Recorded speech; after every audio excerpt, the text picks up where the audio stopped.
Welcome everyone. My name's Mick Nolan, and we'd like to start by acknowledging the Wurundjeri people of the Kulin Nation where I am, and I understand a lot of people tonight are in Sydney and Canberra, and you'll be on different Indigenous lands. So we'd like to pay respect to the Wurundjeri and all the elders and everyone on the different lands wherever you might sit. It's great to, this is one of the bonuses of Zoom. So next I'd like to introduce our moderator tonight, Tim Baxter. Tim is a senior researcher at the Climate Council and is a jack of all trades when it comes to climate change in Australia. A passionate climate advocate and communicator, Tim spends his life educating and mobilising the Australian community to treat the climate crisis with the urgency it deserves, and we all know, I would think, on this call. And thanks so much everyone for joining. I think tonight's going to be a really, really interesting discussion around the role of the Emissions Reduction Fund going forward under the new government. It's a really, really important time to be having this consideration, particularly in the context of what is going to be what have been, over the course of the last couple of years, a growing call to build and restore integrity in the Emissions Reduction Fund and restore integrity in Australia's offsetting scheme, but at the same time a growing reliance on that by government policy. And we have two excellent speakers to talk to that. I would also like to quickly acknowledge that we are a manel this evening, and this is not a space which is dominated by men doing the best work. We do happen to have a few men this evening, but I want to acknowledge that there are some extraordinary women who do work in this space, both in sort of the Australian context. You have a lot of advocates like Polly Hemming at the Australia Institute, Annika Shue at ACF, Megan Evans at UNSW. To think for a second whether she was UNSW, Canberra or ANU, and then internationally people like Kate McKenzie and Kate Dooley, who are looking at the role of offsetting schemes in the global trend. This isn't a male-dominated space. It just so happens that we have a male panel this evening. If you bear with me a second, I am just going to set up my screen to share for my very few slides. I have a very small job this evening, which is moderating the questions and interpreting your questions so that they become useful things that we can get the best out of our panelists this evening. And then also I'm going to do a little bit of introductory work on the Emissions Reduction Fund, which is just meant to make Andrew and Ric's lives a little bit easier. This is a space that is dominated by jargon. Our panelists are going to intend to avoid some of the jargon, but there are a few key terms that we really need to flag with you ahead of time because they're kind of unavoidable jargon terms. A really, really brief overview of the Emissions Reduction Fund and how we got to where we are. The Emissions Reduction Fund is actually a more or less direct descendant of the world's first ever carbon price. It's something that Australians, for all of the toxic nature of our climate politics in Australia, it's something that I don't think people give enough kudos to. Is Australia did have the world's first mandatory carbon price in the New South Wales Greenhouse Gas Abatement Scheme, which ran for just shy of 10 years.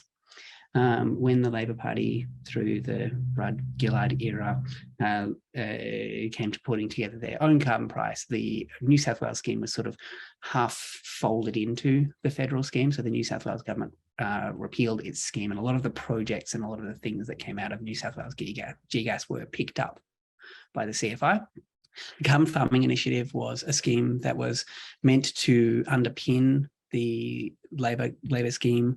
It never really hit its stride because the policy never really hit its stride. But that was, at the change of government over into the Abbott era, was just sort of rebadged, rebranded as the Emissions Reduction Fund, and some new functions put on. So the CFI was meant to give private businesses the ability to buy abatement in order to meet their mandatory climate performance status that they had to meet. And the ERF flipped that to say, okay, well, we're not going to put anything on businesses, but the government is going to buy the offsets instead. ERF to date has issued around about 114 million credits. Each credit is equivalent to a ton of greenhouse gases. So this is of an order of magnitude of about a quarter of 1 year of Australia's greenhouse gas emissions, using 1,500 different projects and 51 different methods. This is really there are lots of complex complexity to the methods and different ways that people can generate abatement. But just to give a quick breakdown of where it is, a lot of that is land regeneration projects, particularly the human-induced regeneration method, which Andrew is going to talk to in more detail. Landfill gas, avoided deforestation. And when you look at those few projects, you've really got the lion's share of what's happening for Australia. And then there's a few others, and savanna burning is probably the other significant one. Really, Andrew's stuff is going to really focus on this, and you can look, there's quite a lot of money in this. When we think about the controversy of the Great Barrier Reef Foundation grants and things like that, that was $444 million. Human-induced regeneration is on contracts with the government of well in excess of $1 billion. We don't get all of the pricing detail, but it's well north of $1 billion. And there's really strong integrity issues that have been raised through the work of various researchers in this space. Landfill gas, again, Andrew's going to talk to. Some jargon. Additionality. It's a fancy word for a really, really simple concept. Additionality is basically a set of tests that we use to make sure that we're getting value for money. So when we pay someone to abate carbon, we're getting something extra, something additional for that money. So it's really a complicated word to describe what's real abatement, because there's no point giving money to someone for something that they're already doing. We want to be giving money to people so it incentivizes, so that it gets them to do extra stuff. This is mixed in with a whole lot of other tests that are around these sorts of schemes, which are fundamentally come down to that question of what is actually real, what is actually happening on the ground. How do we make sure that we're getting what we're paying for, and not paying people either to do things that they've already done or to do things that are actually giving us no environmental benefit at all. Really just a fancy word for, additionally, really is just a fancy word for that. Separately, and I don't know how well this is going to stick in people's heads because Ric's talking in about half an hour, but I do want to flag this idea of scopes 1, 2, and 3 greenhouse gas emissions. It's a jargon term. It is basically talking about when you're considering someone's impact on the climate, where do you draw the line? So scope 1 is talking about the emissions that you create yourself, what is actually coming from your sites, or if you're an industry, what's coming from your machinery. Scope 2 is the emissions from any electricity that you buy. So in Victoria, where a fair few people here we're coming from, a lot of our electricity is coming down the wires, coming from Latrobe Valley, where it's brown coal, very high emissions. Your electricity is important, your electricity use, if you're relying on the grid, electricity is a really important consideration on your total emissions impact. And scope 3 is talking about all of the other stuff that a lot of the other stuff that you have an influence on. So if you're a coal producer, the emissions that come from the coal when somebody buys it. These are, and what Ric is going to be focusing on largely is going to be that scope 1 and scope 2 bit, which is the emissions that come from your site, your own operations, and the emissions that come from the electricity that you buy. So Professor Andrew Macintosh, who's our first speaker this evening, and Ric Brazzale, who's our second speaker this evening. Professor Andrew Macintosh is the Director of Research at the Australian National University's Law School. He's a regulatory and environmental markets expert and was the chair of the Australian Government's Domestic Offsets Integrity Committee and Emissions Reduction Assurance Committee between 2013 and 2020.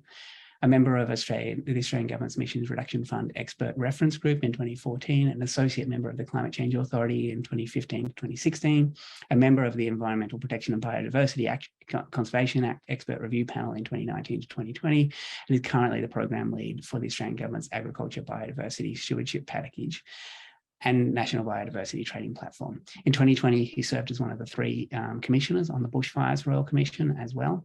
Andrew's research has been published in prestigious journals, including Nature Climate Change, Climatic Change, and the Journal of Environmental Law.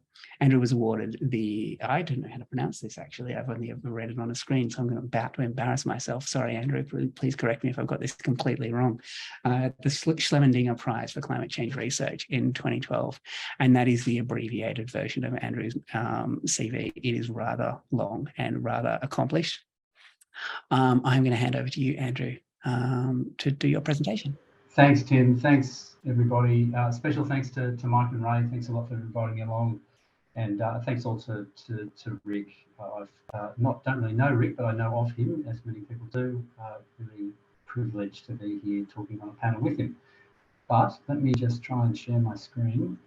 So what I've been able to talk to you tonight about is the problems with the Emissions Reduction Fund and the integrity issues that we have raised. Before I get into that, let me just make it 100% clear to everybody that myself and the team that I have been working with on these issues, we are big supporters of carbon markets. We're big supporters of environmental markets generally. Myself and my team have worked in environmental markets for a large part of our careers. There's a lot of people who've been out there trying to say that we're trying to tear down the carbon market. I'm here to tell you that's completely and utterly untrue. What we're here and trying to do with raising these integrity issues is actually trying to get it to do the job that it's intended to do. Because ultimately, I personally don't think we can get an efficient, cost-effective transition to a low carbon economy in the absence of offsets. But offsets have to have high integrity. Now, one of the key problems with offsets is they're a high risk environmental instrument. And they're high risk because, one, it's easy to get it wrong. So it's easy to design rules and implement them in a way that doesn't get it right. So it results in crediting abatement that is neither real nor additional. And the second thing that makes offsets high risk is that the consequences of getting it wrong are bad. Under the ERF, the credits can be bought by the Australian government, but moving forward, the private sector, particularly polluters with mandatory caps on their emissions, they will increasingly dominate the demand side. And where they use offsets, it's to facilitate an increase in their emissions. So we get 100% certainty that when they're used by these polluters, that it's resulting in an increase in emissions. So we have to be, if not 100% sure we're getting a real and additional emission abatement, we have to be near there. We have to be aspiring to get as close to certainty or as close to very high confidence as we possibly can be.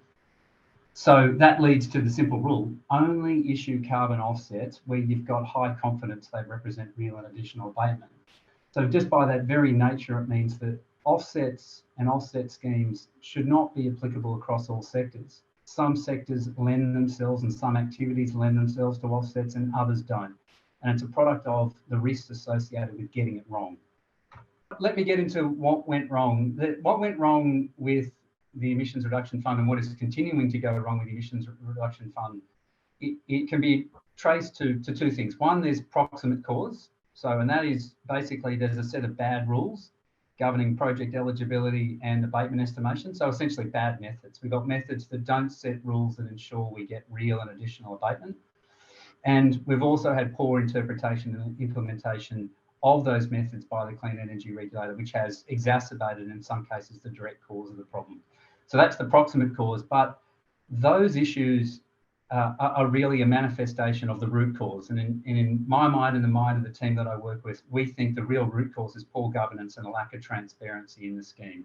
I'll go through both of these. In relation to the proximate cause stuff, I'm just going to touch on some examples, because as you'll learn pretty quickly, this is incredibly complex and dense stuff. And that's actually one of the reasons why you need almost exceptional governance arrangements and exceptional transparency, because the complexity makes it very easy to people to hide things. So you have to let in as much sunlight as humanly possible to ensure you get good outcomes. Now, as Tim just touched on, the ERF is often described as an economy-wide scheme. In actual fact, it's a scheme that is almost completely dominated by 3 project activities. Avoided deforestation in Western New South Wales, which accounts for about 22% of issued carbon credits. They're called ACCUs, Australian Carbon Credit Units. The other 2 big methods are a thing called human-induced regeneration, or HIR. Apologies for the acronyms, as Tim warned, this is acronym heavy. They account for, I think it's now almost 30% of issued ACCUs, and landfill gas, which is around 20% of issued ACCUs. So about 75, 77% of the program comes from the big 3, these big 3. And there are significant integrity problems with all 3. I'm just going to concentrate on those two top ones, avoided deforestation and human-induced regeneration, just to give you a flavour of those proximate causes. So avoided deforestation, it is what it says it is. It allows landholders in Western New South Wales to get carbon credits for not clearing native forest. Now, that sounds like a wonderful idea until you get into the details of how they determine which forests would be cleared. Australia has about 134 million hectares of forest, and we clear somewhere around 500,000, possibly up to about 750,000 hectares a year. So you've got to pick which forests are likely to be cleared. Remember, we're trying to make sure we have very high confidence that the abatement wouldn't occur otherwise, in this case, so it wouldn't be chopped down.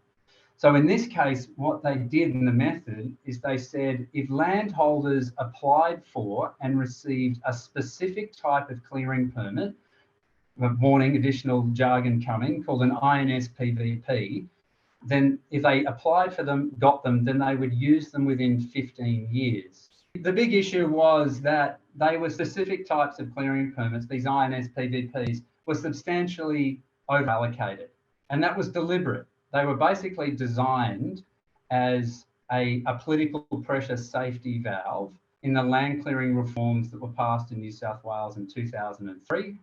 And the government actively encouraged landholders to over-apply for clearing permits. And as a consequence of that, essentially far more land was eligible under this method to receive carbon credits for not chopping down forests than could possibly ever have been chopped down. And this is shown in these slides here. Essentially, based on historic clearing rates, the clearing rates would have to have increased by between somewhere around 750% and over 12,000% increase in land clearing in order to make the basic assumption that sits behind the method valid. That is, anyone who got one of these permits would clear them within 15 years. Another way to look at it is how many years of clearing based on historic clearing rates there is out there. And in essence, the minimum amount of clearing that would need to be going is about 120 odd years worth of clearing, not 15 as the method assumes. This shows in a very simple graphical form, that's at a minimum what would need to have occurred in order for that basic assumption of the method to be valid. That is, those clearing permits acted upon within 15 years. At the absolute bare minimum, that's what we would need to have seen in terms of the increase in the clearing rate in the relevant region in New South Wales and Western New South Wales. Now, I don't think it takes a rocket scientist to work out that it is unlikely that clearing would have increased by that amount. And added to that, the legislation is meant to ensure that every single assumption on which a method is based is conservative. And I ask you, is that assumption, looking at those data, is that assumption a conservative one? And I don't think it is. So that's avoided deforestation. So it's based on a highly problematic assumption. And as a consequence, it's very likely that a significant proportion of the credits that have been issued in relation to those projects represent abatement that would have occurred anyway. The trees would not have been chopped down in the counterfactual. The next method I want to turn to, and again, just to give you a flavour of the proximate cause of these issues, is human-induced regeneration. This method is kind of the biggest. It is the whale in the scheme. It's meant to provide credits to landholders for regenerating native forests. And when it was originally designed, the method was intended for areas that had previously been cleared. So farmers had gone out, knocked down forests, then we give them carbon credits in order to incentivize them to stop clearing and to take off grazing pressure or reduce grazing pressure from livestock and ferals, and we allow the forest to regenerate. That's a very good idea and very legitimate form of abatement. Unfortunately, what happened because of misapplication of the method is that the vast majority of projects were located out in the arid and the semi-arid regions of Australia's rangelands in areas that had never been cleared. So 97% of the projects, there's about 28 million hectares in terms of the project area, 97% of that is in areas that have never been cleared. As shown on this graph, I'm just going to walk you through in terms of the spread of HIR projects. You see them, they start near the areas that have been cleared, which are the areas in that light pale colour. and then they spreaded further and further into the desert regions. We now have more recently seen projects registered literally in the middle of Australia on the Northern Territory, South Australia border. We've also seen a very large project registered near Lake Wells in Western Australia. Everybody knows that. It's a large salt lake. So we're seeing projects being registered in desert regions on the assumption and they're claiming that they're regenerating native forests in these regions simply by controlling grazing pressure. Now, there's two problems with this method. And again, I apologise because this goes into some detail and some technical issues, but I think it's important for people to understand what the fight's about. The first one is overcrediting. And this is simply the fact that this method does not require people to go out and measure trees. They use a model called FullCam to estimate tree growth. And this model is being misapplied. They're being allowed to apply it to areas that it was never calibrated for. And as a consequence, people are being grossly overcredited for what they are doing. The second thing is that in most cases where we're actually seeing trees growing in these regions and these projects, it's a consequence of rainfall, not the project changes. Let me just explain this issue. This is the overcrediting issue. I just said that they don't measure, they don't go out and actually directly measure the growth. They actually use a model. Now, this model is an area-based model, and it attempts to estimate biomass accumulation, so carbon accumulation, in a regenerating forest. And that regeneration can be from plantings. That's under a different method called environmental plantings, but it's exactly the same model. Or it can be, in this case, this human-induced regeneration, which is from seed stock or from the roots. And it kind of is what it says it is. It seeks to model generation on a site that contains essentially no biomass or very little biomass. And then the model grows it to a maximum, which is a thing called M in the model. You see that on the left-hand side, you see a graph with that curved linear, the blue line. The blue line is basically the shape in which they model the regeneration or the accumulation of biomass in the site. You see it starts at 0 and it grows towards the orange line at the top, maximum. Now, what you're meant to start with in terms of those panels there, you see the 3 panels. What you're meant to start with there is a blank panel, basically nothing. In the slide before, I was showing it as a panel with nothing in it. Then it goes to growth, even age growth, through the middle to the end where it's black. And that black, I'm trying to represent maximum biomass. And you think the model basically is devised on the basis that if you think of in those panels, if there's 16 25 by 25 meter pixels in each of them, and let's assume for argument's sake that each pixel, the maximum biomass that can be accumulated in one of those pixels is 10 tons of carbon dioxide. So we've got 16 of those pixels, so you end up with 160. The model grows towards that 160. But then the question is, what happens if there's something in that 1 hectare that stops trees from growing on it? In this case, I've put in a road. What happens if there's a road there? What it does is that means that you've got to take out that area out of the model in terms of the max biomass. In that case, in the example I've got here, let's assume that the road covers 20 square meters as a consequence. Oh, sorry, it covers 1,250 square meters, so which is about 2 pixels, in which case we've got to take out 2 lots of 10. So you end up with max biomass rather than being 160 is 140. So the model then adjusts. And that's what you see in that panel down on the left again. The dotted lines show what should happen if the model was calibrated for those circumstances. Now that same principle applies. That is, if there's something there that stops growth, that stops the regeneration from basically 0 through to maximum, then it needs to be taken out. And this same principle applies to trees. If there's already a mature tree or multiple mature trees on the site, then those mature trees need to be taken out.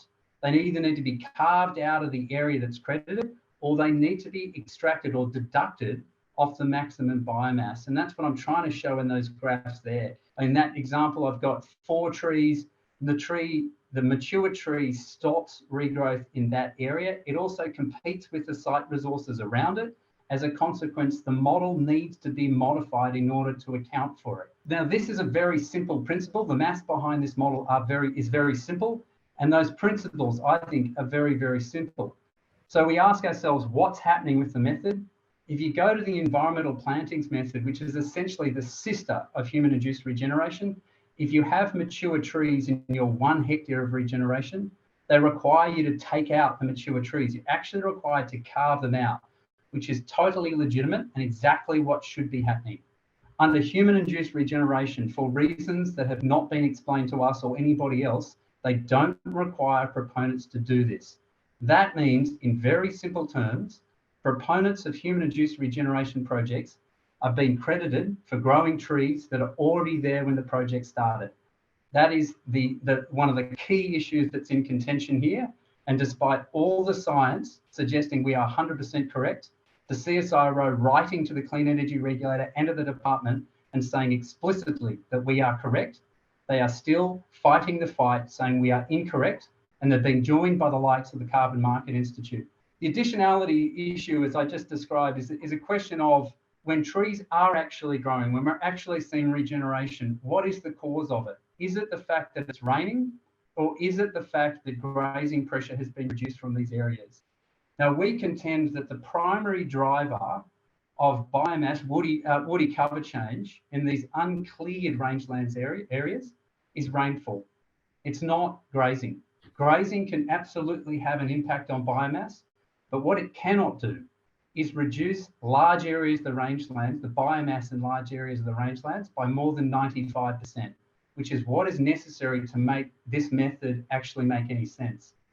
And we can demonstrate the impact of rainfall and the relatively minor impact of grazing by comparing what's happening in the project areas for these HIR projects to what's happening outside. And this is an example of this. Looking at the Burke region, what we've done here is we've compared changes in forest cover in all of the HIR projects located in the Burke local government area. And then we've compared it to forest cover trends in the surrounding local government area that has no project areas. And you see from when project starts, that's that vertical red line, you see barely any difference at all.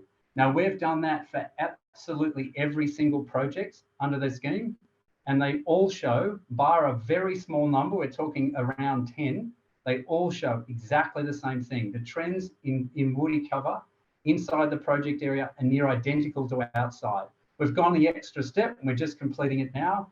We're comparing woody cover trends in reserves in these areas, in buffer areas inside the reserves to outside, and we see exactly the same trend. There's barely any difference inside and outside. And what that's telling us is grazing impacts on woody cover trend in these areas is minor. It's at the edges. But unfortunately, we are crediting it as if grazing has deforested these areas to the point where it's less than 95% of the original maximum biomass, and then there's the opportunity to regenerate it. That's similar thing shown for COBAR. You get the general gist, very little difference at all in terms of inside and outside. I mentioned at the beginning, there's those proximate causes, which are those bad rules and bad implementation. Those issues I've just shown you are just 2 examples. I could go through most of the methods, and there's similar issues throughout the scheme. But you get the gist that there's problems there, and also that it's actually really quite complex. It's hard for the non-expert to actually get into it and fully understand what's going on. And certainly when you've got a regulator who's out there telling mistruths, as the Clean Energy Regulator is. So what's the issue in terms of bad governance? What's the root cause? In order to understand what's the issue with bad governance, you need to step back and ask yourself, are there any features of a carbon market that make it different from other markets? And we think there is. In a normal market, if you're a buyer of any good or service, you generally care about the quality of what you're buying. If someone gives you a bad haircut, you tend to notice and you tend to care and you tend to not go back to that hairdresser. I do it all the time. And the same almost for any product. And the sellers in a normal market also frequently try to differentiate on the basis of quality. So you see in a lot of markets, there's a difference between the low end and the high end. In a carbon market, it's very different. Most buyers in the carbon market, private buyers, don't care about quality. They want the certificate in order to acquit obligations. And that's particularly the case for the mandatory, those large polluters that have mandatory obligations. Sellers also, on the whole, generally don't care about quality either. There's some end of the market that do try and differentiate on the basis of integrity and quality. That's absolutely true. But there's also, I would argue, the majority of the market doesn't care, and they can't differentiate in the most of the market on the basis of quality. Hence, the fact that you've got a seller and a buyer, the majority of which don't really care about quality, means that there's elevated importance of those who are in charge of integrity. So the rule makers and the regulators. So what, in order to make this work, given those market characteristics, what you want is strict separation of powers between the rule maker, the rule assessor, the regulator, and the government buyer. They should all be separate. And then you want not only transparency, you want radical transparency. You want basically the entire scheme to be transparent for outsiders like myself, like Tim, to be able to see everything. The location of the projects, where the credited areas are, the offset reports, the audit reports, the abatement estimation assumptions, you want them all. And they're absolutely necessary so people can themselves, if they want to, go and find out what is right and what is wrong with these projects. What have we got? We've got almost the opposite of that. We basically don't have any separation of powers. We've got the clean energy regulator that is the rule maker, it's the regulator, and it's the government buyer. It also staffs the rule assessor.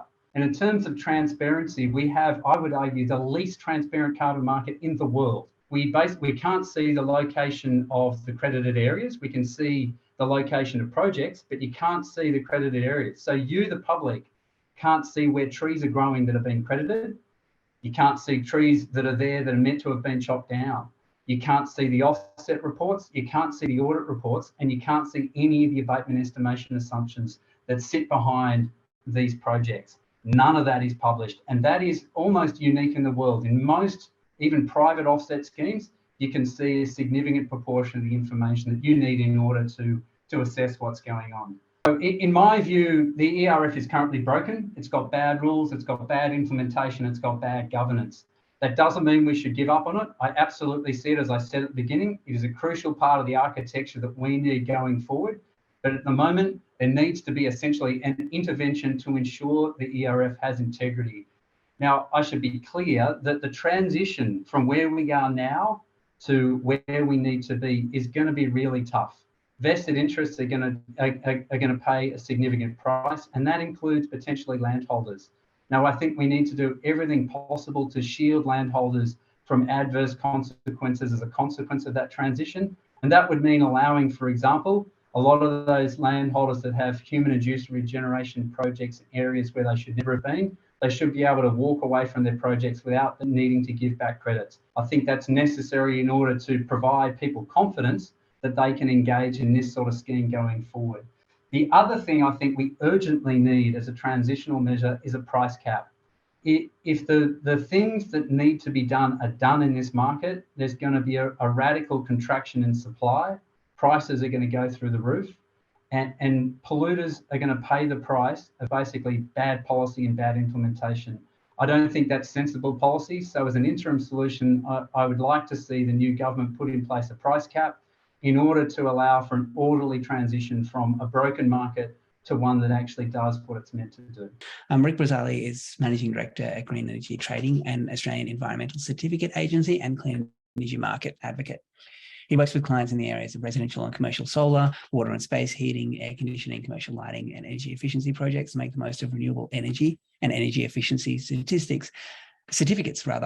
And I'm going to give you a big long string of acronyms in a row right here, including STCs, LGCs, VEECs, ESCs, ACCUs, and I could just pull out the alphabet and do all of that because that's what this space is like. It is very much alphabet soup, and I apologize for that. Ric is also Managing Director of Green Energy Markets and has been involved in the renewable energy industry for more than 30 years. He was on the initial government and industry working groups that worked on developing and implementing the mandated renewable energy target. So that was the predecessor to the renewable energy target that we have today. Ric was also the Executive Director of the Business Council for Sustainable Energy, which is now the Clean Energy Council. During this time, he was actively involved in development and implementation of a broad range of solar energy and energy efficiency policies and programs, including participating in the government's initial REC, Renewable Energy Certificate, the certificates that underpin the Renewable Energy Target Advisor Committee. Ric is also president of the REC Agents Association and the Voluntary Carbon Markets Association, and is a board member of the Energy Savings Industry Association and solar citizens. And just reading his bio makes me feel slightly tired. So I am going to hand over to Rick. It sounds like he's quite busy. I'm going to hand over to Rick to do his presentation now. Thanks, Rick. Thank you for the introduction, Tim. And again, thanks to Mick and Ray. It's a pleasure to be presenting to you this evening. So I'm going to take a little bit of a different tack to what Andrew did. I'm going to talk about the demand side of the sort of offset market, in particular dealing with the voluntary market, and also broaden the concept of offsets beyond just what's being delivered under the Emission Reduction Fund. So my presentation this evening, I'm going to make the following key points and hope to convince you on the need for change at the end. So the first point is that voluntary action, so that's businesses and individuals voluntarily sort of reducing their emissions either through offsetting their direct emissions or buying renewable energy to offset their so-called Scope 2 emissions. And in particular, renewable energy is a significant part of the voluntary market at the moment. And we need to make sure that it actually augments government action and emission targets and doesn't replace them. I'm going to talk about carbon prices, which we've seen rise significantly over the last few years. That's reflected increasing community concern, but also bearing in mind that most carbon offsets that have been used to date have been cheap international units, which raises its own in potential integrity issues as well. And just adding on to a bunch of points that Andrew mentioned, I'm going to make a case for some changes to be made to current legislation to make offsets more effective and more meaningful. And if I've got time, I'll look at some other methods that are creating Australian carbon credit units under the Emission Reduction Fund. I'm not going to say what we do. The key thing here is I just wanted to use this juncture just to say that through the green energy markets, we've done quite a bit of work and analysis, particularly in the renewable energy and carbon space. And we actually take a close look and monitor what claims a number of businesses are making, particularly in terms of voluntary market, green power, and the like. And I'm using a bit of that data and analysis that we've got there to present today. This is a really complicated slide, and I don't want you to spend any time reading it. It'll be available, I imagine, at some point. What I wanted to point out is that we currently have 6, let me call it carbon or offset schemes currently operating in Australia. Unfortunately, over the last 10 years or so, we've had a really toxic climate and energy policy. And instead of having a broad-ranging and emission trading scheme or a carbon tax, we've left it to state governments to introduce a range of different schemes. So we've got the top 2 are under the Renewable Energy Act. So there's a small-scale scheme, and then there's also the large-scale scheme, which supports large-scale wind and solar. We then have a number of energy efficiency schemes in Victoria and New South Wales. We have the ACCU scheme through the Emission Reduction Fund, and under the safeguard, large emitters will need to buy permits. And the little red arrow that you can see on the side there for the 5th scheme down is one that the New South Wales government announced at the end of last year, which is really exciting in a way. They're introducing a renewable fuel scheme, which is going to incentivise the production of green hydrogen. And so we have a range of schemes, different metrics, different liable entities, mainly because we haven't had an effective energy and climate policy for the last, call it 15 years or so. But nevertheless, we have moved ahead and we are decarbonising some of our sectors really quickly, and I'll talk a bit more about that in a minute. But the 2 schemes that I've got in blue are the ones that are relevant for voluntary action. So the first one is the large-scale renewable scheme, which is renewable energy certificates. And then the second one, as Tim and Andrew have mentioned, is the Australian carbon units under the safeguard. Just to put this in a bit of context, when we look at Australia's greenhouse emissions and projections to 2030, which this table there looks at that, this was released by the Australian government in October last year, and it showed that Australia was on track for a 30% reduction from 2005 levels.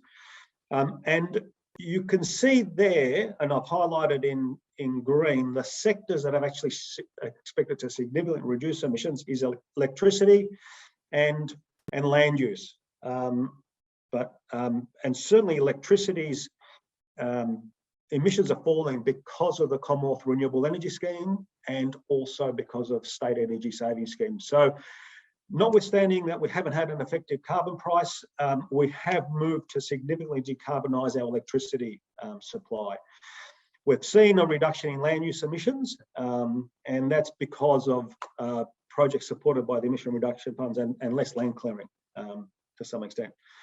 The issue, though, is stationary energy. Think of gas used, in heating, or gas used in industry, particularly in LNG, and also fugitive emissions. Think of waste coal mine gas. So increased emissions from mining coal have increased quite dramatically. And the main reason for that is, whilst we've had a safeguard mechanism, also we've had an emission reduction fund that was buying permits, existing emitters and new projects have been able to pollute as much as they wanted to. So the safeguard mechanism that the previous government put in place has been ineffective because they kept moving the baselines. So, and I want to be clear here, we think that the safeguard mechanisms is a really good initiative and has scope to really deliver emission reductions in these sectors. To date, it's been completely ineffective because the previous government basically just kept changing the baseline. So no one had any liability, notwithstanding that they'd significantly increased their emissions. I'm now going to turn to the new government. So the new Labor government has a commitment to deliver 43% emission reductions. And the legislation was tabled today, in fact.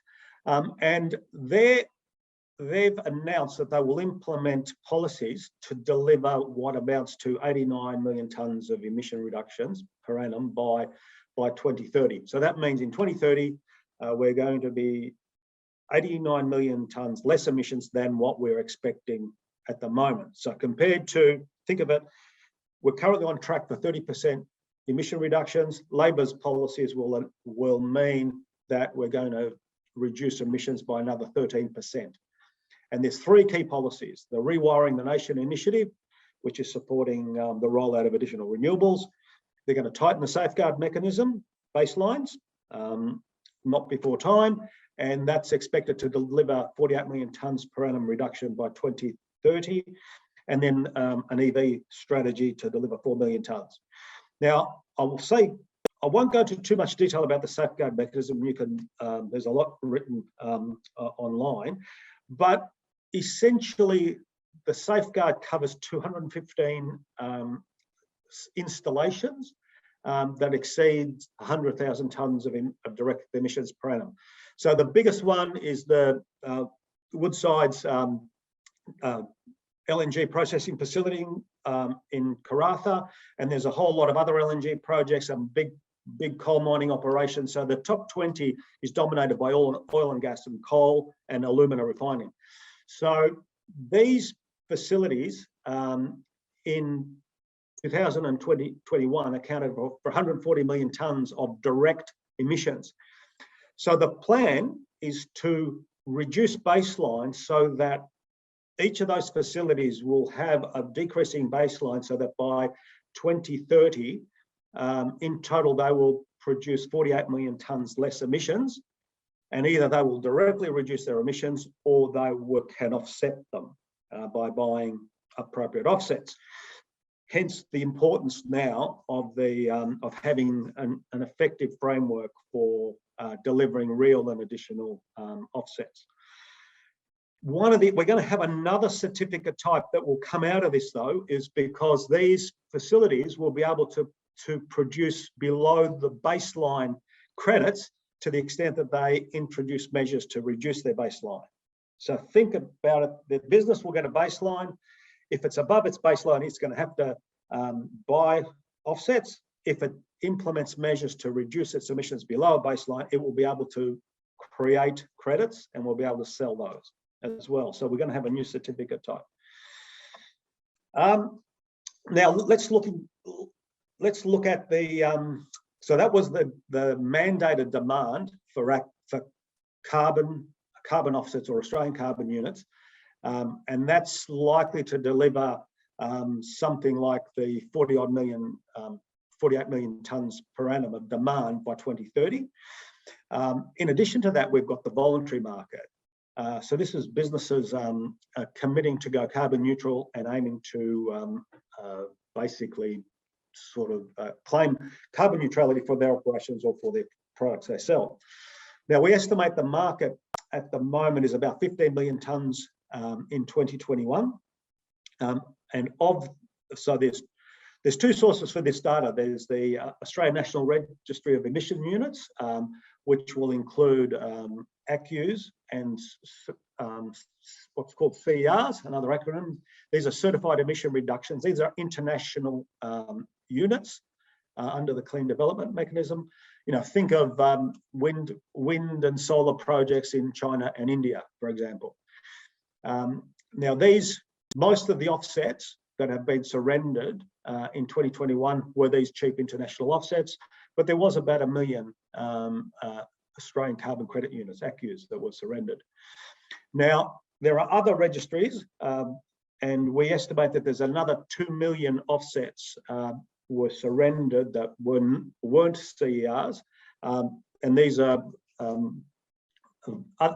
other voluntary carbon units that can be purchased overseas.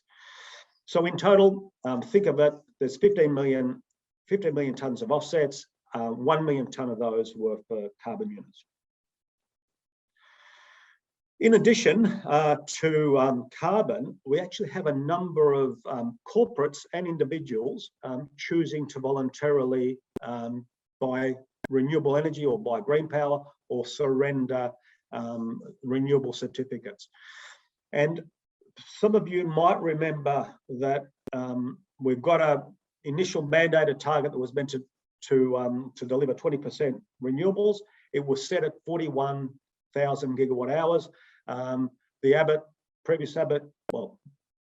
government back a couple of elections ago sought to reduce that to 33,000. What we've seen happen since then is we've seen voluntary demand. So think of businesses buying and surrendering renewable energy certificates or contracting directly with new renewable projects, has meant that by 2021, so last year, 6 million renewable certificates were voluntarily surrendered. And when we look at the projects that have been committed, we're going to see that there's going to be nearly 19 million renewable certificates will be surrendered by 2025, compared to the initial target of 33 million. And so when we allow for some additional growth in that, we can expect that the voluntary demand for renewable certificates will probably exceed the mandated target of 33,000 gigawatt hours by 2030. So renewables is really significant, and when we add the renewables into the carbon units that were surrendered, we can see that the total voluntary market was about 21 million tonnes in 2021, and we think that's going to more than double. And so potentially by 2030, it could deliver as much emission reductions as changes to the safeguard. So it's really important. So voluntary market is really important. Just drilling into the growth in the voluntary market, the really big area that we've seen is the corporate sector significantly increasing their voluntary commitments. So where it was pretty negligible over the last couple of years, we've now seen a large number of companies choosing to buy 100% renewables and then surrender, or they will aim to surrender the renewable energy certificates on a voluntary basis. So as I mentioned, with the total voluntary market was 6 million in 21, and we expect it to grow to 19 million by 2025. Now, what in this chart we've only included company commitments that are specific and credible. So there's a large number of companies are saying they're going to have climate goals and be carbon neutral and buy renewables, but it's only when they've made specific commitments or specific announcements and that are credible that we've included them in this list. So there's potential for these numbers to grow significantly over time. Now I'm going to quickly turn to well, as an example. And so I'm going to use National Australia Bank as an example. So NAB have done a couple of interesting things. Firstly, they've joined RE100, which is an international initiative by the climate group. And essentially what companies that are part of RE100 do is they commit to be 100% renewable, and what you need to do is actually voluntarily surrender the certificates. So NAB did join RE100, and they've committed and they've committed to contract with renewable projects. What NAB has also done is they've joined Climate Active. Now, Climate Active is a carbon claim certification sort of I suppose initiative, and so you can see the diagram there that NAB has joined Climate Active, and what its claim is, it's been carbon neutral since 2010, and under Climate Active it needs to demonstrate that it has surrendered the certificates that it needs to. So Climate Active has got 387 organisations that will make carbon claims for their products and services. And just as I was sort of checking through some of the examples, I did notice that Coles, for example, has a zero carbon beef. So you can, if you buy zero carbon beef, Coles will have bought offsets to surrender to ensure that their beef is arguably emissions are offset. And there's a whole lot of other companies that are making claims for their products. Here is that the previous government did introduce a corporate emissions reduction initiative, and National Australia Bank is part of that initiative. And you can see that for the 2021 financial year, they've surrendered a whole bunch of different units. The first two are international units, ACCUs, and also renewable energy certificates. So this is a really important initiative. I'm going to skip over renewable and carbon prices, but the information's here. I did want to just quickly touch on international carbon prices. So international units are trading significantly lower than Australian carbon units, for example. So ACCUs are currently $29, $30 a tonne. Cheap international units are about, could be $3 to $10 a tonne, so significantly cheaper. And one of the interesting issues will be is if businesses have to surrender more expensive Australian units, will they still make environmental claims, which will be an interesting issue. I quickly want to get on to the punchline for my presentation is that the really important issue is we need to make sure that voluntary action is additional. So we want to make sure that people who are making voluntary claims and voluntarily surrendering carbon units for renewable energy certificates are actually doing something that beyond business as usual and are not just making it easier for large emitters to meet their baselines, essentially. And as I mentioned earlier, the new government has tabled legislation. They've actually said that the 43% target is a flaw, and that their expectation is that, and aspiration is that we should be able to do even more. So we want to make sure that that the voluntary surrender of carbon units and renewable certificates could amount to an extra 44 million tonnes of emission reductions that would take us beyond 50% if it was additional to current measures. And I think that's one of the real keys that we need to, we'll be advocating for. And just to finish off, okay, what needs to change? Make sure that any surrender, voluntary surrender of carbon units and renewable certificates result in abatement beyond what's mandated and beyond what policy measures the government's implementing. As Andrew said in his presentation, we want to make sure that there's increased levels of transparency. If companies are making renewables or carbon claims, we want to make sure that they're held accountable for meeting those. There's also an issue about double counting of electricity emissions. If someone's voluntarily buying renewable electricity, we don't want everyone else to be claiming those that emission reduction as well. So we need to improve our accounting, and we need to improve integrity and transparency of offset method development, as Andrew's mentioned. And also one of the things we want to make sure is that as people are making voluntary claims, we want limited use of international offsets, and maybe just use, including perhaps some that we could use were some from the Indo-Pacific offset scheme. So I might just leave it there, and thank you, and sorry for going a bit over. So I am going to start with one that I think sort of goes to both Andrew and Ric. Both of you talked to the interface between the ERF and the offsets mechanism. And this is sort of a synthesis of a point that came through a few questions that came to me in DM. So apologies to people if I didn't quite capture the spirit of exactly what you said.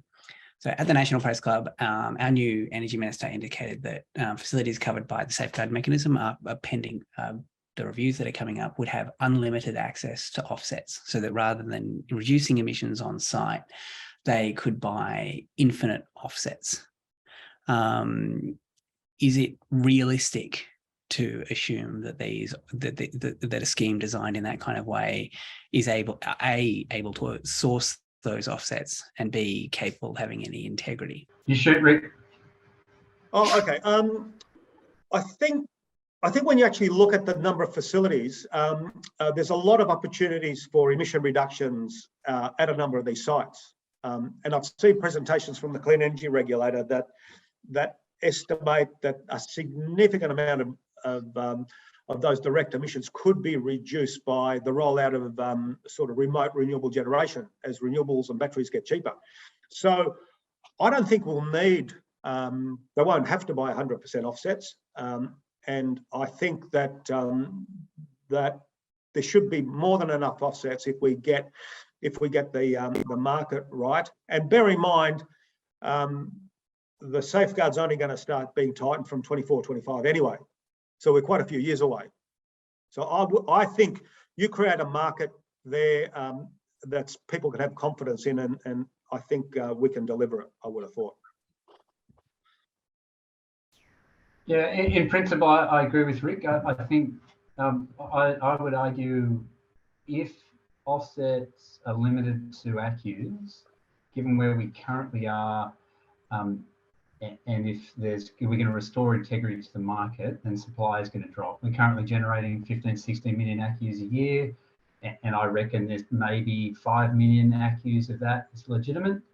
So if the changes that are made that are necessary, you're going to see supply dry up really rapidly. Hence, I'd like to see a price cap in the interim. As Ric says, we're not shifting straight to reducing the baselines. And I think once we get some stability and integrity restored to the offset scheme, and once we have some stability and integrity in the safeguard mechanism, I think Ric is 100% right. Businesses will find ways to reduce the emissions on site. In some cases, that is not possible. They won't be able to do it on site, and they'll seek offsets. We just got to make sure that they're legit. Actually, I just remembered one other point. I think we're not going to have a problem, at least in the next 4 or 5 years, because the previous government announced that people that are contracted to sell their ACCUs to the regulator could back out of their contracts. And people are starting to, and that's the main reason why the ACCU price fell. So I think in the short term, there's an oversupply of certificates in the market, and so I don't think there would be a problem. Thank you. This one's actually not a very specific question that only came from one person. I was about to say this was another amalgam, but no, this was one that came from many people, one person. And this one I think really sits with Andrew in the sense that it's specifically about the governance, clean energy regulator stuff. Many legislative schemes that we have in Australia that are establishing, market-based regulators require the appointment of members that represent a variety of different interest groups.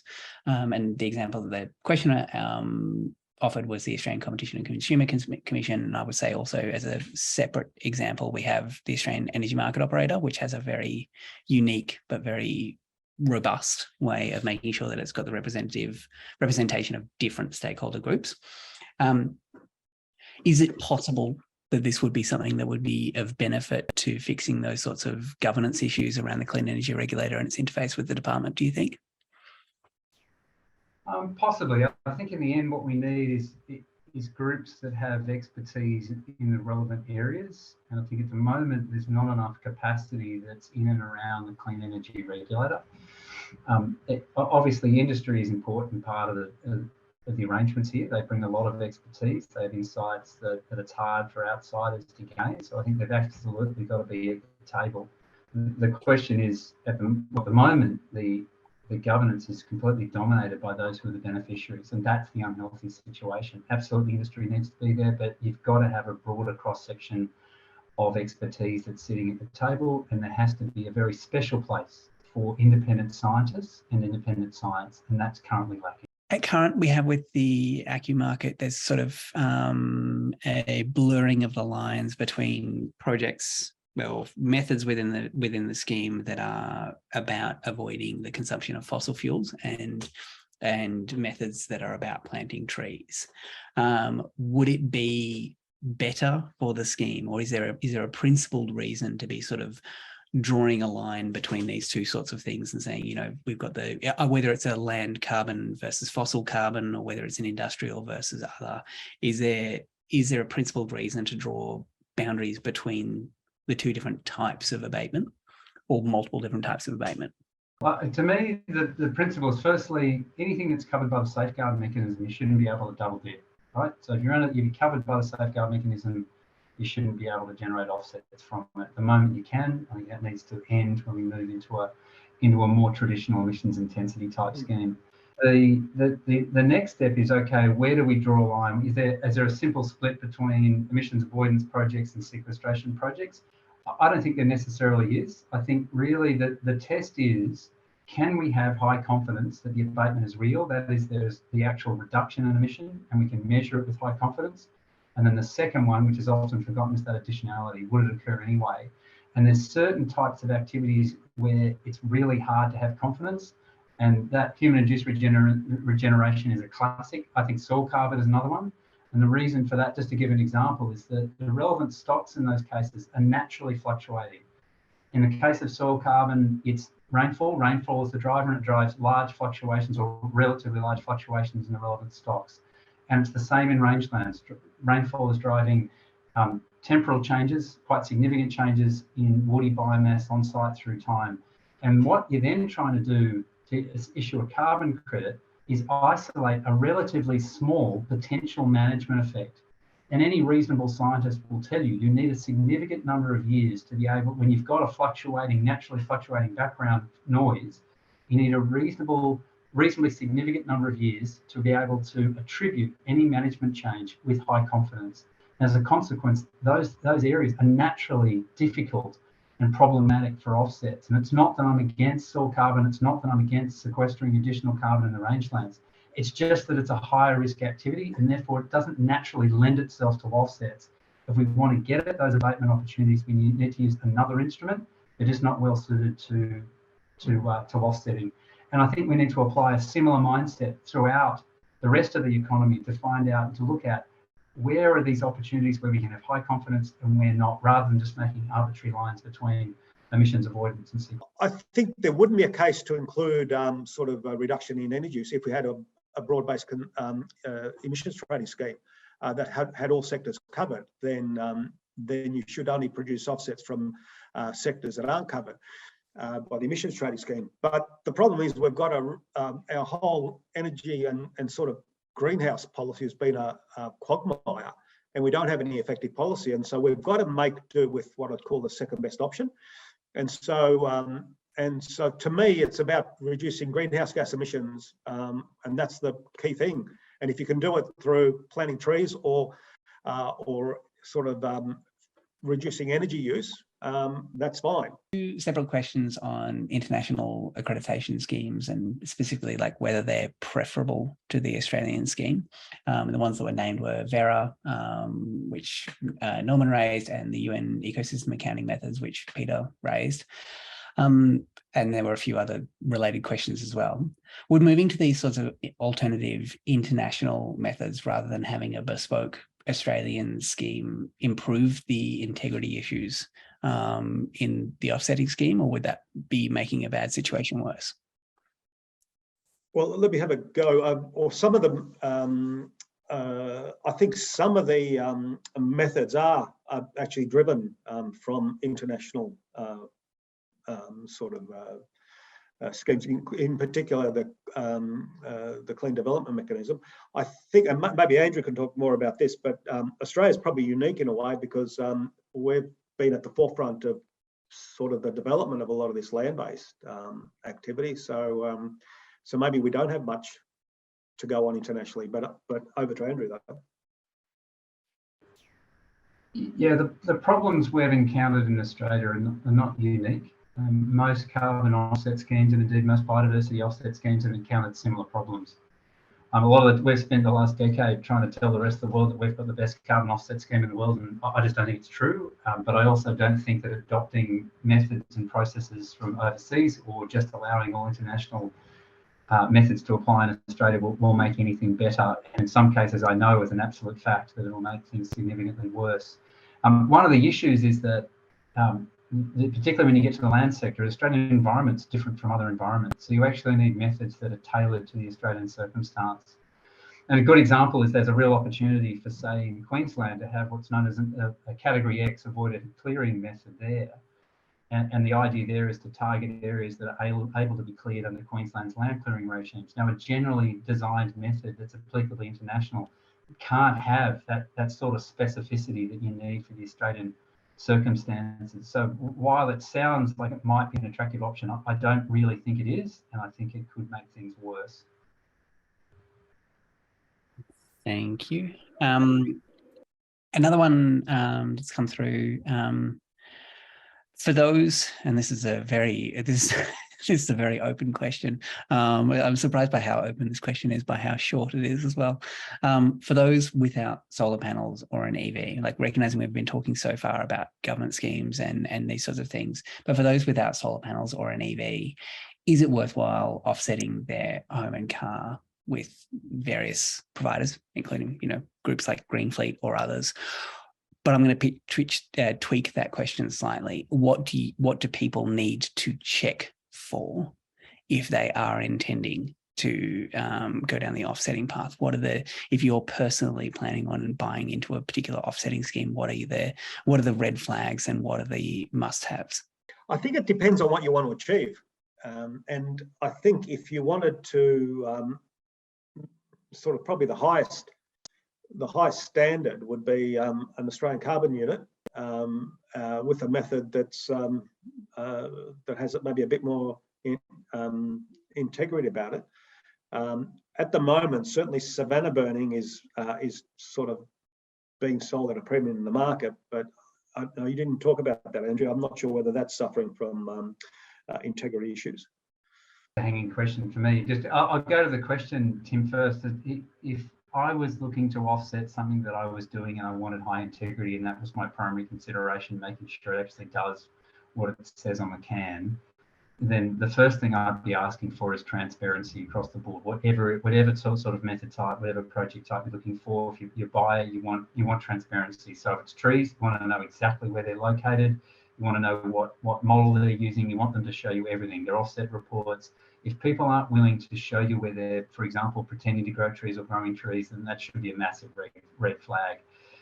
Beyond that, it does get very hard, and you need to have specialized skills and specialized knowledge and specialized data to actually do decent due diligence. And I think a lot of corporates have found this. There's a number of corporates out there that are really trying to do the right thing, but they've encountered the problems caused by the lack of transparency in the system, and as a consequence, they're now spending significant dollars doing exactly this sort of due diligence. So what I generally advise householders and other small buyers to do is stick to the safe territory, right? Environmental plantings is safe turf, it's safe ground. I'd have no problem with buying credits from an environmental planting project, or a mob like Greenfleet, for example, that plant trees, ensure they're put in decent places and maintain them through time. That's a safe place to play. That's not to say that there's not other good projects. There's even good human-induced regeneration projects out there. You just got to know exactly what you're looking for. And I should even just say quite openly, I think a lot of people throw a lot of dirt at landfill gas, but I know there's a significant number of high integrity landfill gas projects, and people say this makes the story really quite difficult. You know, I've been out there criticising large landfill gas projects, but I absolutely know and fully support the majority indeed of landfill gas projects. So it's not an easy answer, but for those who aren't expert, I'd say stick to the safe territory. I think fundamentally it comes down to trust. You need to find somebody who you can trust, and that requires transparency, and that requires engagement, and that requires involvement. And people like, and I don't want to keep naming Greenfleet because I'm not the sort of person who likes doing corporate endorsements, but models like that, particularly where they're looking at the also to doing the environmental plannings and looking at, you know, biodiversity impacts, and they're looking to try and maximize all of the other benefits, means that even if your carbon numbers end up being slightly fuzzy, you know you've got all of the other angles there, but it's ultimately about finding the stories and finding the stuff that you can trust with regard to that.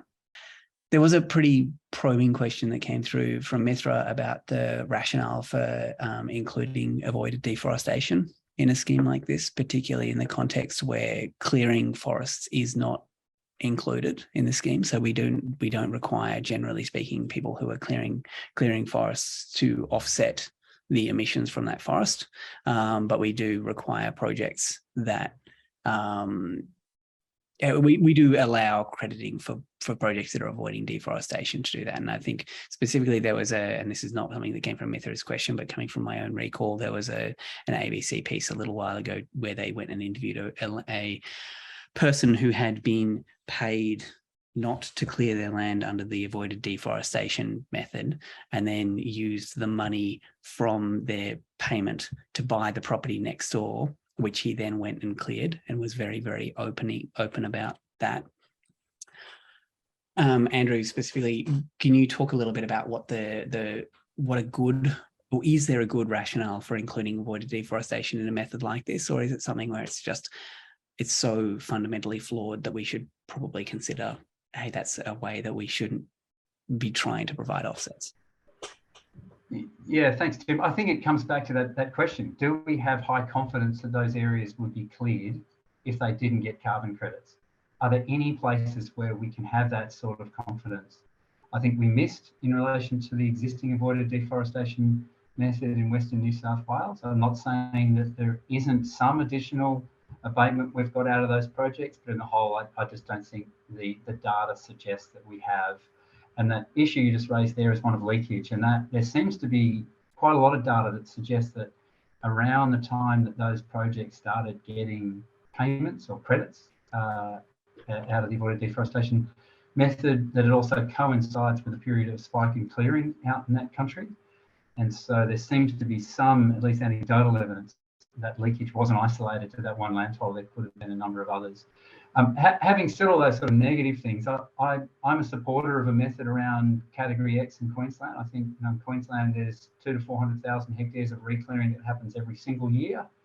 If you've got Cat X land in Queensland and it has certain attributes, like it's relatively flat, it's in the higher rainfall zones, and it's been cleared before, very high probability that it's going to be cleared again. But we have to be really cautious with this, because it is one of those areas where it's very easy to get it wrong. And if you get it wrong, you can get it way wrong. Thank you so much to Andrew Macintosh, to Ric Brazzale, and to Tim Baxter for tonight.